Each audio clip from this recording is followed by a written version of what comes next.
কাল রাতে স্বপ্নে দেখলাম আমি যদি একটা লাল বাক্সের ভিতরে কাগজ কুচি কুচি করে রেখে দিই, তারপর সেই বাক্সটা যদি আমি পানিতে ফেলে দিই, তাহলে আমি সকালবেলা ঘুম থেকে উঠে মনে যা যা চাইবো তাই তাই নাকি পেয়ে যাবো। তাই কাগজ পুড়ে পানিতে লাল বাক্সটি ফেলে দিলাম। বাবা বাবা, দেখো না আমার না পায়ে নতুন স্যান্ডেল নেই, তুমি একটা নতুন স্যান্ডেল কিনে দিবে?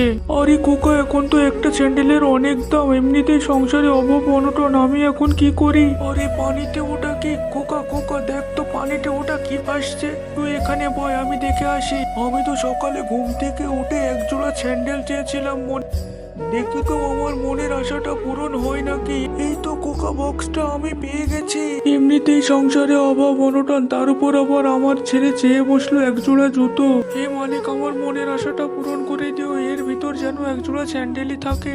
আরে খোকা দেখ দেখ, এর ভিতর তো দুই জোড়া স্যান্ডেল, একটা তোর একটা আমার। বাচ্চারা আজ এই পর্যন্তই শেষ। তুমি যদি তোমার বাবাকে ভালোবেসে থাকো তাহলে ভিডিওটা লাইক করে চ্যানেলটা অবশ্যই সাবস্ক্রাইব করে দিও।